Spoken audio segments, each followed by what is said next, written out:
Bonsoir frères et sœurs, soyez bénis dans le nom de Jésus. Soyez bénis dans le nom de Jésus-Christ de Nazareth. Et que la main du Seigneur soit sur notre vie. Je vais réduire le son. Donc comme je disais, soyez bénis dans le nom de Jésus. Je vais vraiment parler de quelque chose d'un peu spécial que certaines personnes vont peut-être trouver, vont pas comprendre le message peut-être.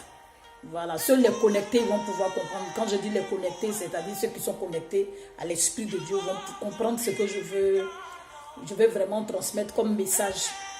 On va parler de l'amour, mais l'amour vraiment dans un contexte un peu particulier. On va écouter un peu ce petit son. You are believing God, is it no one let you?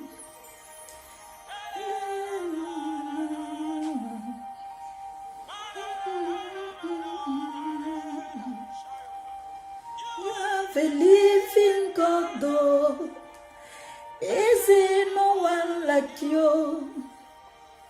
Ah, ce cantique-là vraiment rentre dans mon cœur. Soyez bénis. Donc, comme je disais que j'allais parler vraiment de quelque chose d'un peu particulier, quelque chose d'un peu spécial. Bon, on va commencer par la parole de Dieu qui parle de 1 Pierre 1, verset 18. Je vais lire la parole, donc je vais réduire vraiment le son de notre musique. Je vais mettre mes lunettes rapidement. Je vais lire 1 Pierre 1, verset 18. Je lis la parole de Dieu. Nous n'avons pas été rachetés ni par l'argent, ni par de l'or, mais nous avons été rachetés par un prix fort, celui du sang, le sang de Jésus.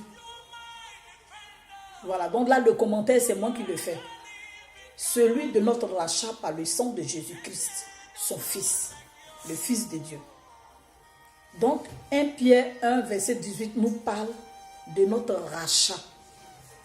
Notre vie a été rachetée, pas au prix de l'argent, ni au prix de l'or, d'une pierre précieuse quelconque, mais au prix du sang de Jésus, au prix du sang de l'agneau. Bien aimé, aujourd'hui, je vais parler de l'amour. Mais dans l'amour, là, il faut la parole de Dieu. Mais j'avais dit que c'était vraiment quelque chose de vraiment spécial, un contexte un peu à part.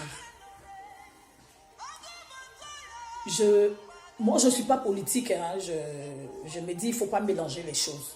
Voilà. Moi, dans ma conception des choses, je me dis... C'est vrai que la Bible nous dit qu'un chrétien peut faire de la politique, mais moi, je ne suis pas, voilà, je ne fais pas de politique.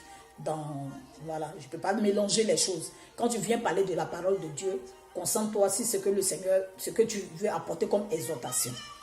Donc, je veux dire que concernant ma Côte d'Ivoire, mon pays, j'ai vécu la guerre, mes enfants ont vécu la guerre. Mais concernant la Côte d'Ivoire, mon pays, la petite exhortation que je vais apporter, aujourd'hui, là, ça sera ça. L'amour, c'est avec de l'amour que le Seigneur pourra combattre. Autrefois, Israël a été assiégé. Autrefois, Israël a été combattu.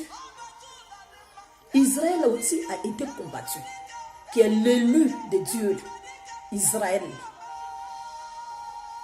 Le nom Israël qui a été donné à Jacob pour changer la signification de son nom qui agissait sur sa vie là. Jacob a été appelé Israël. Donc si nous, les Ivoiriens, on veut que c'est vrai que le Seigneur, il nous aime, il aime toutes ses créatures, il aime ses enfants. Mais là, je m'adresse à toi qui es enfant de Dieu, qui est né de nouveau. Toi qui es conscient du fait que Jésus-Christ a racheté ta vie au prix de son sang. C'est à toi que je m'adresse ce soir. Parce que, c'est-à-dire, nous posons des actes sans vraiment peser l'ampleur, sans vraiment peser, considérer ce que ça peut faire comme dégâts. Devant le Seigneur, vis-à-vis du Saint-Esprit, vis-à-vis de Jésus-Christ lui-même. Je ne parle pas de l'être humain, parce qu'on a tendance, à cause de nos émotions, de lutter contre la chair et le sang. On considère nos émotions. Donc, on lutte contre la chair et le sang. On est toujours après la chair et le sang. On court après la chair et le sang. On combat la chair et le sang. Alors que la Bible déclare qu'on n'a pas à combattre la chair et le sang, mais plutôt les esprits malins, les esprits du mal, les principautés. Donc, frères et sœurs, cette exhortation-là, le Seigneur m'a mis ça à cœur pour ne pas qu'on fasse la même erreur qu'on avait faite dans les années passées. En fait, nous les Ivoiriens, je ne parle pas de tout le monde. Bon, tu peux être musulman, tu peux être croyant de autre chose. Moi, je ne m'adresse pas à toi. Mon souhait est que le Seigneur touche ton cœur pour que tu connaisses la vraie vérité qui va t'affranchir, qui est Jésus-Christ de Nazareth. Et tu ne peux aller au Père céleste que par Christ. Ça, c'est pour cela que nous évangélisons. C'est pour cela que nous faisons des exhortations, que nous présentons. Mais je m'adresse à toi, chrétien, qui t'élève avec ta Bible pour partir sur les lieux de combat. Prier en langue, prier, c'est pas ce que le Seigneur t'a demandé. On a fait ces erreurs-là. Que le Seigneur est avec nous, l'Éternel des armées est avec nous. Et puis on s'en va sur les champs de bataille, on prie. C'est pas ce que le Seigneur nous a donné. Parce que là, on combat la chair et le sang. Mais quand tu es né en nouveauté de vie et que le Saint-Esprit est désormais dans ta vie, tu vas comprendre que le Seigneur, là, il ne traite pas comme ça. Il ne fait pas les choses comme ça. Ce n'est pas comme ça qu'il fonctionne. Il dit c'est dans l'amour. C'est au travers de l'amour. Regardez, je vais prendre un exemple très simple. Regardez le disciple de Jésus-Christ qui est Pierre. Mais à un moment, on a blâmé Pierre. Parce que comment il s'appelle, Judas Iscariote, quand Judas a trahi Jésus et que les soldats sont venus arrêter Jésus, et vous avez vu un peu la réaction de Pierre. Pierre agissait de manière vive. Il était impulsif. Lui, c'était du tic au tac. Mais il n'avait pas encore reçu le Saint-Esprit.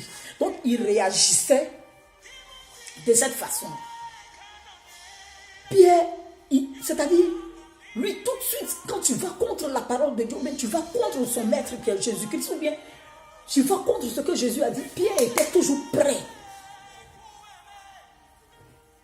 Mais ça ne veut pas dire que Pierre aimait plus Jésus. Par contre, Jean, c'était une personne docile. Jean, dans son style, c'était quelqu'un qui il ne réagissait pas tout de suite. Il réfléchissait d'abord. Il trouvait des stratégies. Jean, c'était quelqu'un de doux, de calme. Et on avait plusieurs caractères.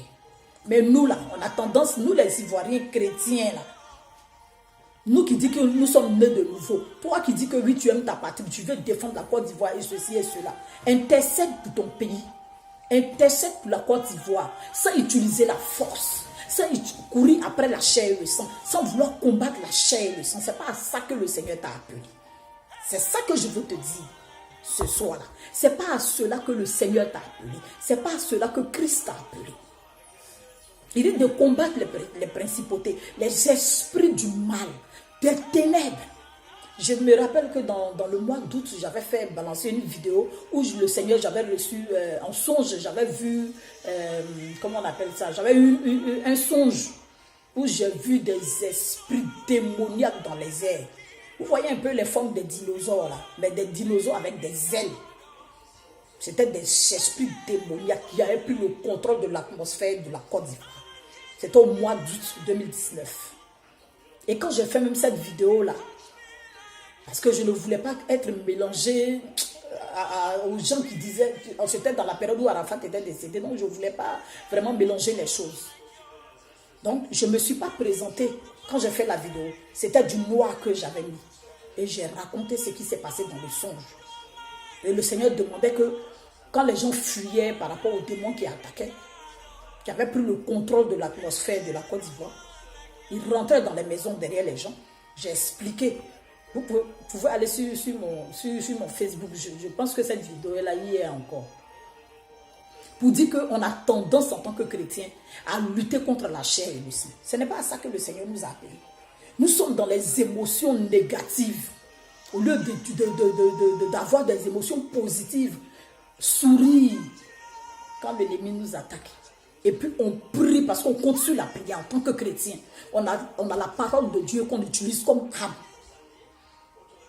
On a la parole de Dieu qu'on utilise comme âme. Comme dans Ésaïe 41, verset 10. Où la parole de Dieu nous dit de ne pas avoir peur. Car il est avec nous. De ne pas promener les regards inquiets. Car il est notre Dieu. C'est lui qui nous fortifie. Et c'est lui qui il vient à notre secours. Il nous soutient par la main droite, par sa main droite. La main de la justice. Donc si on mène un combat, ce n'est pas avec les émotions négatives qu'on doit mener notre combat, mais parce que si on le fait, on lutte contre la chair et le sang là. Ce qui est essentiel pour nous, pour le combat là, on rate ça. Et l'Esprit de Dieu ne peut plus être le maître des circonstances et des temps. Je prenais l'exemple de Pierre. Je pense que j'ai regardé même un film de Jésus il n'y a pas longtemps, où les disciples avaient reçu le Saint-Esprit. Pierre n'était plus la même personne. Pierre avait été transformé. Pierre n'était plus la même personne. Quand ils ont reçu, comment on appelle ça, l'Esprit de Dieu. Là où Jésus-Christ lui avait demandé d'attendre à Jérusalem. Et ils ont attendu, ils ont reçu, ils ont été baptisés par le Saint-Esprit est venu sur eux. Mais les réactions de Pierre, le constat que j'ai fait, Pierre n'était plus la même personne. C'était la douceur. Parce qu'avant même que Pierre n'agisse, le Saint-Esprit venait sur Pierre. Donc il ne réagissait plus de manière brutale comme il le faisait. Et qu'il ne réagissait plus avec la chair, avec les émotions négatives. Parce que quand tu fais ça là, tu gâtes tout. Et le Seigneur ne prend plus le contrôle de la chose. Ta prière même n'a plus d'efficacité. Donc, bien aimé, intercédons pour notre pays. Avant-hier, dans la nuit du vendredi au samedi, donc de la nuit du 17 au 18, j'ai eu un songe, mais vraiment, je n'ai pas envie d'effrayer qui que ce soit. Mais le songe que j'ai eu là, franchement, ce n'est pas un petit truc. Hein. C'est comme si moi-même j'étais au bled. C'est comme si moi-même j'étais au bled, mais c'était vraiment chaud. C'était vraiment chaud. Et c'était comment on les appelle là, les enfants, on dit en conflit contre la rue, voilà. En fait, on les avait répandus partout dans les rues, ils tuaient les gens, ça il est, ils rentraient dans les maisons, ça il est. Et on courait, on fuyait, moi-même j'avais mon enfant. Mais quand je courais, je fuyais, apparemment, pendant même qu'on fuyait, et puis en fait ça les amusait, comme s'ils étaient influencés par des forces. Et tout ça. Donc, intercédons avec amour pour notre pays, sans combattre qui que ce soit dans la chair. C'est-à-dire, tu intercèdes par amour pour ton pays, pour tous ceux qui habitent la Côte d'Ivoire. Voilà. Avec amour. Avec amour. Parce que la Bible dit que quand tu es né de nouveau, que toute chose ancienne est passée, tu n'es plus la même personne. Bien aimé, ne faisons pas la même erreur. Parce que Dieu, il est juste. Il est juste, il ne fait pas de favoritisme. Dieu, il est juste. Donc c'était là mon exhortation, vraiment que le Seigneur nous bénisse. Qu'il nous bénisse, que sa main puissante soit sur la Côte d'Ivoire. Seigneur, tu as dit des 4 points cardinaux. Si nous t'appelons, parce que tu es omniscient, omnipotent, omniprésent.